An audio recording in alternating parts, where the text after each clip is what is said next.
Jim Kwik, Limitless. Upgrade your brain, learn anything faster, and unlock your exceptional life. When he was a child, the author Jim Kwik suffered a traumatic brain injury.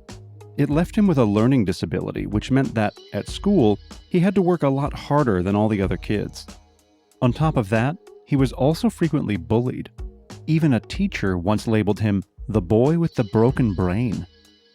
For years, the author assumed that because of his injury, he had to put a lot of hard work into learning. But in college, Kwik realized that there was a different way. He didn't need to work harder. He needed to learn better. The tips he uncovered allowed him to increase his focus, improve his memory, and start to absorb information faster than ever before. Just like the author, you too may be harboring untrue beliefs about yourself. These blinks will show you that just a few changes in your mindset, motivation, and methods can help you become truly limitless. Before we begin, we publish new content every week, so be sure to subscribe to our channel and ring the bell to get notified about the latest extracts. Our videos can be a bit longer sometimes because we never compromise on the content of the book and video. Therefore, it's important to watch the video till the end. Let's get started. Is digital technology good or bad? The question may be simple, but the answer is far from straightforward. On the one hand, smartphones and tablets can seem liberating. After all, they do allow us to outsource some of our brain's simpler functions. Sounds great, doesn't it? Well, perhaps not. Some researchers feel that this digital habit is becoming a problem. They believe it hampers our cognitive abilities. Think about how we all constantly switch between tasks, from working to checking notifications to texting. One neuroscientist, Daniel J. Levitin, believes that this process causes the brain to quickly burn up its fuel, leaving us stressed and exhausted. The key message here is, technology makes our lives easier, but it may be hindering our learning abilities. We have constant access to a wealth of information right at our fingertips. It's no surprise, then, that studies indicate that the average person consumes 3 times more information today than in the 1960s. But pummeling ourselves with all this information isn't necessarily a good thing. That's because being able to look up facts whenever you need them causes your memory to atrophy. It withers away like an underused muscle. On the other hand, forcing yourself to recall information actually creates and strengthens memories. Overusing technology may also reduce your capacity to think critically. After all, there's no shortage of opinion on the internet. Some would say that it's a good thing. It allows us to see issues from lots of different perspectives. But the truth is that most of us don't actually go looking for varied perspectives. Instead, we identify a few sources we already agree with and use them to reinforce our beliefs, thus essentially accepting other people's ready-made opinions. This means that our capacity for deduction and problem solving begins to weaken, and we lose the ability to think critically. So it's more important than ever to keep your brain in tip-top shape. How do you do this? Jim Kwik offers a few suggestions. One simple tip, especially pertinent for the digital age, is to spend 30 minutes each day with all your devices turned off. You can use this time to relax, be creative, and just let your mind wander. But what if you do spend too much time with your devices? Will it change you and your brain forever? Well, maybe not. Our brains are resilient and adaptable, as we'll see in the next blink. How many times have you thought, I'm too dumb to learn a second language, I have a terrible memory, or I'm just not good at this subject? When we spend too much time comparing ourselves with our peers, we often fall into the trap of thinking that we're somehow not as good as they are. But this can prevent us from reaching our full potential. You may not be pleased with your achievements today, but that certainly doesn't mean that you won't shine tomorrow. Your brain is, as scientists put it, highly neuroplastic. It simply means that throughout your life, it changes. A lot. The key message here is, each of us has the power to change our brain.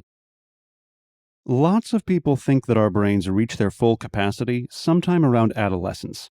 After that, it is, allegedly, all downhill. Well, fortunately, there's lots of evidence to the contrary. Let's look at London cab drivers. To get a license, they have to do a lot of learning, and they also have to pass an extremely difficult exam. A prospective London cabbie spends 3 to 4 years memorizing each of the 25,000 streets in just one 10-kilometer area of London. All this learning has a profound effect on their brains. Researchers compared London cabbies with ordinary people and found that drivers actually had more gray matter in their memory centers. The process of learning thousands of streets seems to force their brains to create new neural pathways. It changes the structure of their brains and even makes them bigger. What does it mean for us? Well, the good news is that we can all do exactly the same thing. But first, we need to purge our minds of what the author calls lies. L-I-Es. This is an abbreviation that stands for Limited Ideas Entertained. One of the biggest lies we're told is that our IQ is fixed for life. It's not at all as simple as that. Yes, your IQ test scores do tend to remain stable over time, but IQ doesn't measure your ability to learn, nor does it show your actual intelligence level, which can change and grow over time.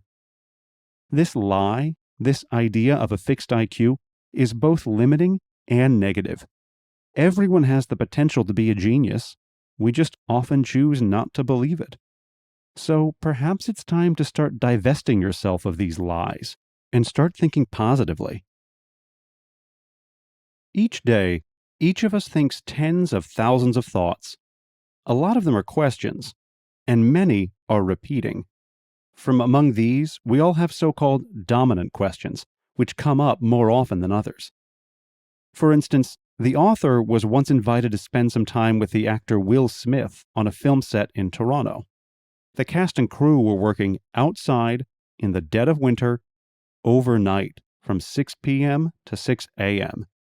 During a break, Smith and the author figured out that one of the actor's dominant questions was, "How do I make this experience more magical?" Smith repeatedly acted on his dominant question. Rather than taking time to rest, he used his downtime to bring everyone hot chocolate and to crack jokes, and that created a more positive experience for everyone.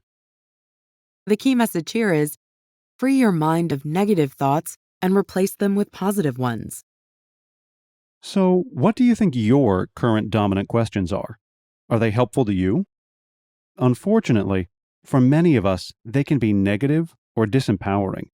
Things like, how can I get people to like me? Or, how can I become invisible? Questions like these are not productive. All they do is mask your authentic self. Instead, you can try to ask new questions, ones that empower you. For each of us, they will probably be different. For the author, these questions are, how do I make this better? And how does my mind work so I can work my mind? These dominant questions are positive, and they can do a very important job. They can shift your mindset to a positive, limitless one. This new mindset can actually be beneficial to your health. For instance, studies show that positive people are 13% less likely to experience heart attacks or depression. So, next time you find yourself using phrases like, I can't, I'm not, or I don't, flip that around. Instead, tell yourself, I haven't always been good at this, but that doesn't mean I can't be great at it now. Recall times when you actually did succeed, even if only in part. These are all great ways to start beating your inner self-critic. You might even give it a ridiculous persona, complete with kooky physical features and a silly name. Mock it whenever it tries to bring you down, and get good at telling the difference between that self-critic and the real you. Learn to be positive, and this will open up your mind to the joy of life and all the possibilities it offers. The words passion and purpose are often used interchangeably. We use them to talk about something that ignites a fire in us, something we love doing more than anything else. But in fact, passion and purpose are entirely different. Passion is something internal. It lies in your inner core. It's buried beneath other people's expectations or assumptions about you. Purpose, on the other hand, is aimed at what's around you. It's something you can share or contribute to the world. For example, you might have a passion for basket weaving, but perhaps your purpose is to teach basket weaving to others. This may all sound complicated, but if you want to achieve a limitless motivation and energy, it's essential to identify your passion and then use it to find your purpose. The key message here is motivate yourself to change your behavior by defining yourself and your purpose. Let's look at an example. Imagine a healthy 70-year-old. Every morning, he gets up at 5 a.m. to go to the gym. Why? Is he passionate about early mornings or lifting weights? No, he does it because he feels there's a purpose to it. And that purpose is to keep up with his grandchildren. What does it mean for you? Well, think about how often you find yourself struggling for motivation to complete tasks. Maybe you need to think about why you want to complete those tasks in the first place. If the answer is tied to your purpose, you'll be more motivated to act. And there's another trick to becoming motivated. Think about who you are and what defines you. Answers to these questions can be great drivers of behavioral change. The author gives the example of a study conducted at Stanford University. Psychologists divided participants into two groups. They asked one group, "How important is it for you to vote?" The question put to the other group was subtly different. How important is it for you to be a voter? Those who were asked about being a voter turned out to be 13% more likely to take part in elections. What does this tell us? Well, it seems that if you identify yourself with a goal you want to achieve or a habit you want to develop, your motivation goes up. That answer may be encouraging, but it's incomplete. If your motivation is missing, there could be other reasons for that. Some of them will become clearer in the next blinks. So, you have a strong purpose, and you also have the drive to act. But there's still something that can hold you back. That barrier? It can simply be a lack of energy caused by eating the wrong type of food or by not getting enough sleep. Sleep deprivation is tied to a long list of physical and mental issues. This list includes depression, irritability, heart disease, and even Alzheimer's. In short, don't sacrifice sleep. Sleeping, eating, and exercising are all essential if you want your brain to function at its best. The key message here is support your brain by getting enough sleep, eating healthy foods, and exercising regularly. At first sight, sleep and exercise don't seem to have much in common, but they are, in fact, closely connected. Regular exercise can actually help you sleep better.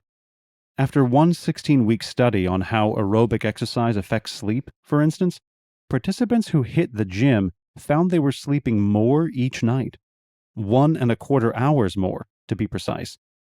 The fact that exercise is important is perhaps old news. So, why don't we act on it?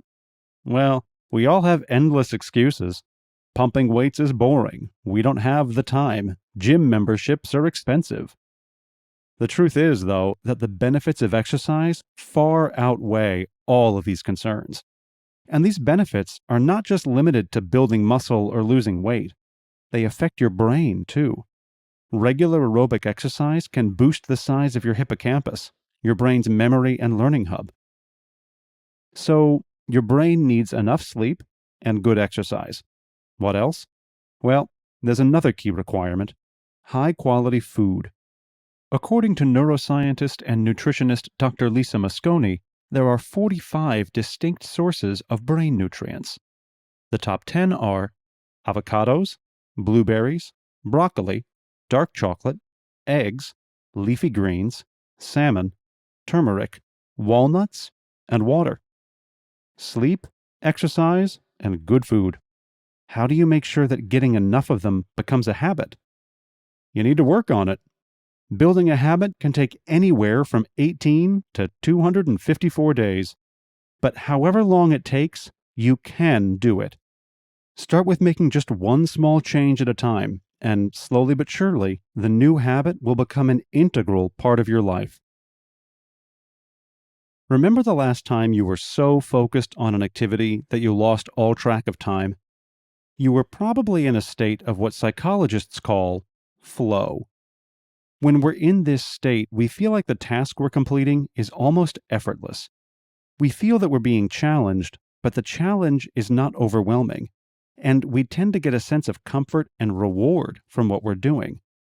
Perhaps the best part of flow is that it dramatically increases our productivity, sometimes by as much as 500%. The key message here is increase your productivity by getting into a state of flow and using the power of small steps. How do you get into flow? It all starts by eliminating distractions. You can't possibly kickstart flow if you're checking social media every few minutes. Actually, research suggests that after an interruption, it can take up to 20 minutes to reconnect with a task. So, you need to ensure that you have enough time to complete the task. Plan for at least 90 minutes, though 2 hours is ideal.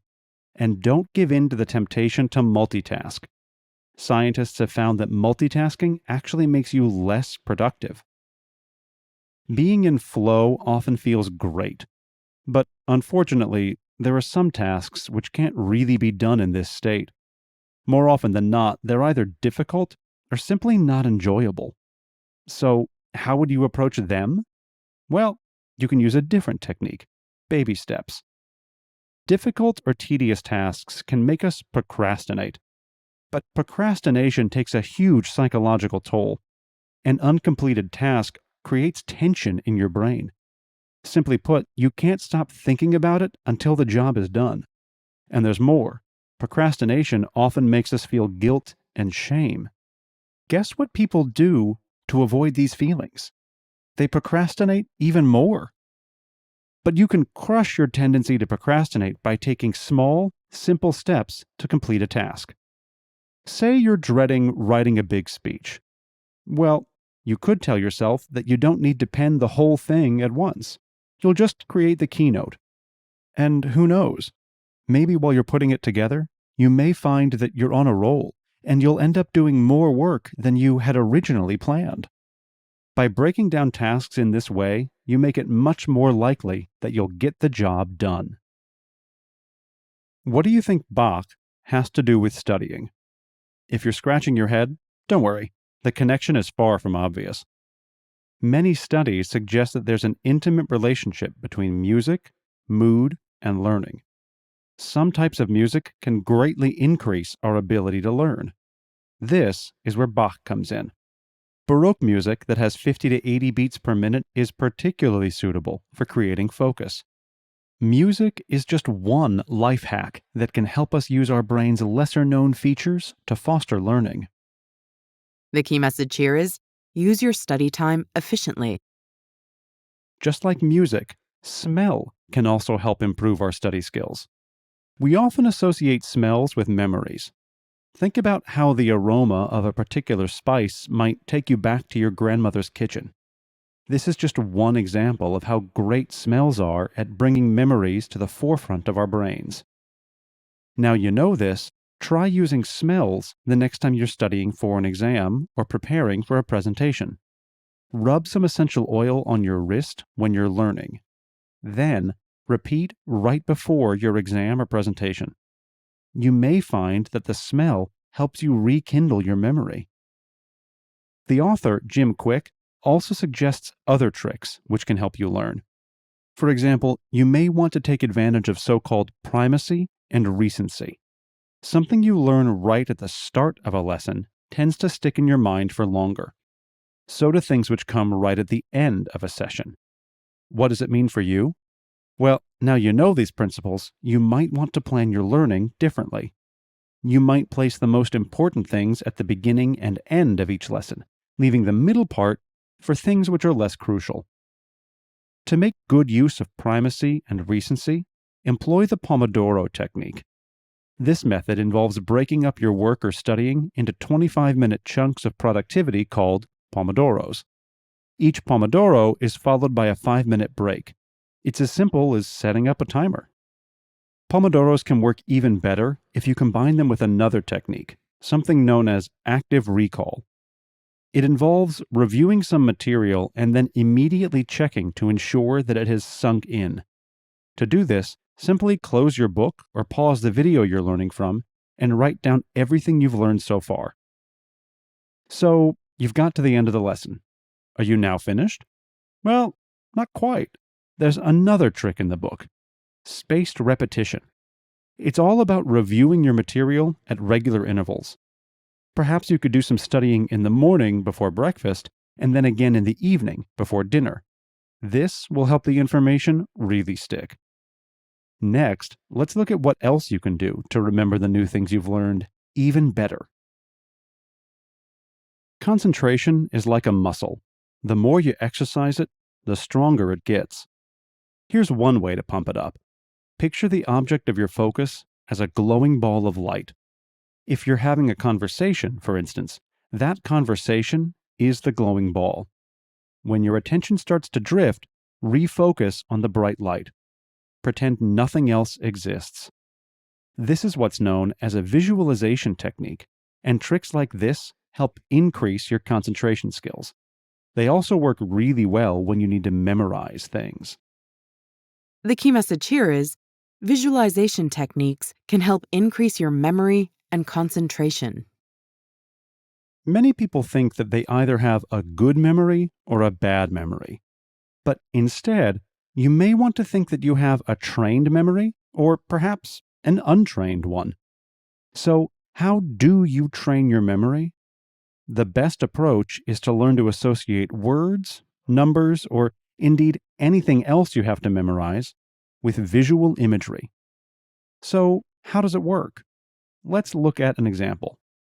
Consider these words: fire hydrant, balloon, battery, barrel, board, and diamond. If you were asked to memorize this word list, you might do so by repeating the words over and over again. But this method is ineffective. Before too long, you'll probably forget all you learned. Instead, try creating a crazy story about the words. You might picture a fire hydrant that's being carried up into the air by balloons.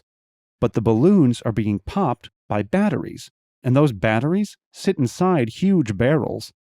The whole contraption, batteries inside of barrels aimed at balloons, is launched into the air by a big board, like a seesaw.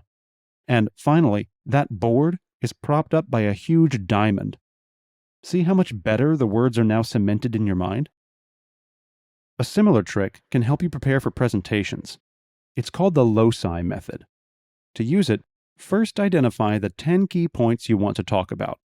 Next, imagine a place or a room you know well and consider a path through it.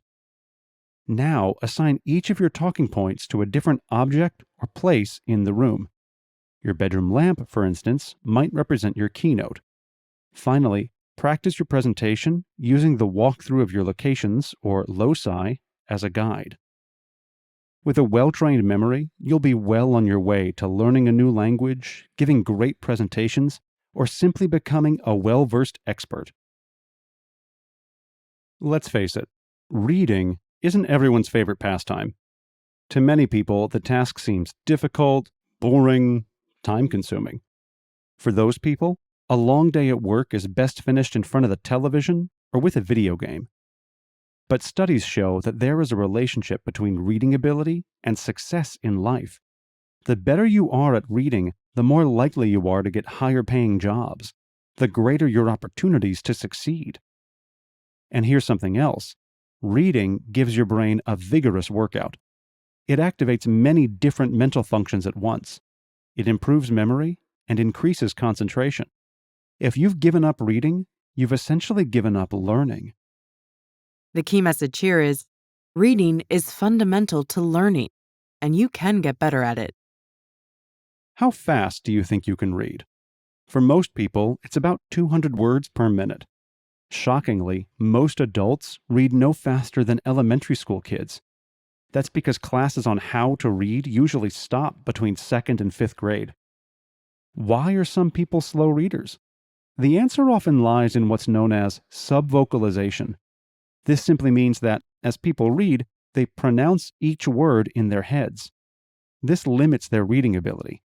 If you subvocalize, you can only read as fast as you talk. If this sounds like you, do not despair. Your mind is capable of going much faster. To reduce subvocalization, try counting out loud as you read. Just keep saying 1, 2, 3, and so on as you go down the page. Counting while reading is difficult, but it will train your brain to subvocalize less. You'll begin to see the words rather than saying them. When you learn this skill, reading will feel more like you're watching a movie than hearing a speech. Another great way to reduce subvocalization and read more visually is to use a pacer. There's nothing difficult about it. You can start by simply sliding your finger down the page as you read. This technique is effective because our eyes are hardwired to track moving objects. Using a visual pacer can increase your reading speed anywhere from 25 to 100%. Of course, none of these techniques will help unless you really commit time to reading. So, schedule at least 30 minutes of reading each day. Now that you can read faster, it's time to crack the final piece of the puzzle, to learn how to think better. When you hear the word genius, who immediately comes to mind? Perhaps Albert Einstein or Marie Curie? But the word genius isn't just limited to people with high IQ or mathematical ability. There are many different types of intelligence. Think about Venus Williams, for example. In many ways, she too is a genius, somebody with extremely high bodily kinesthetic intelligence. That is to say, she's very good at using her body. The key message here is to get better at solving problems, try new and different ways of thinking. Learning what type of intelligence you possess is just the first step in thinking better and more efficiently. There are lots of other tricks, too.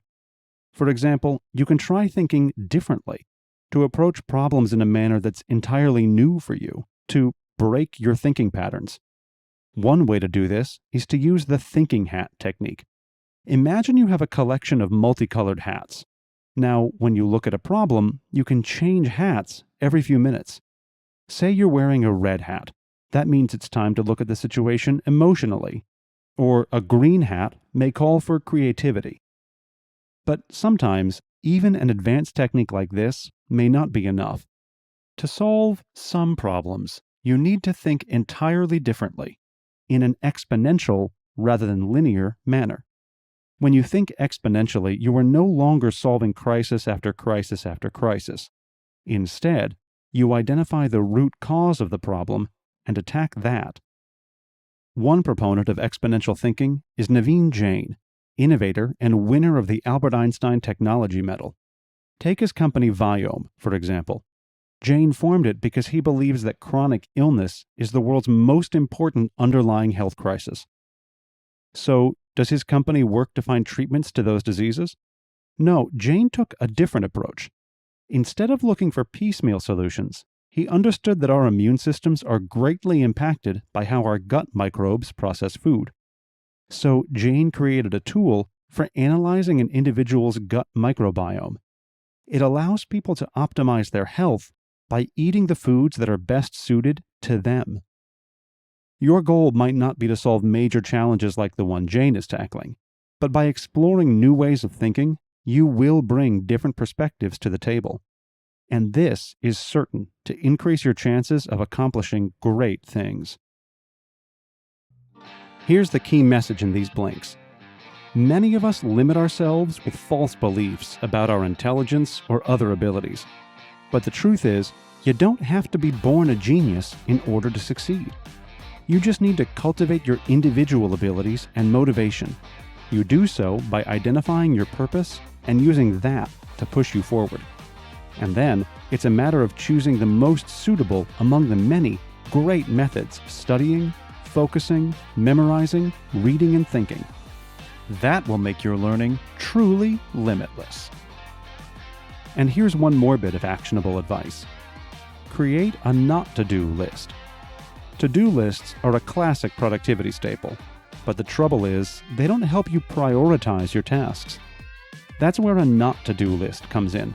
To make one, first identify all the tasks that you can't do because of outside circumstances. Then, write down tasks you might consider busy work. Next, add all the things you might delegate to other people or tasks for which you already have a system in place. And now you have a list of everything you shouldn't try to get done today. Got feedback? We'd love to hear from you about our content. Just share your thoughts and book recommendations in the comments section, and be sure to subscribe to our channel and ring the bell to get notified about the latest extracts. Thank you and have a great day.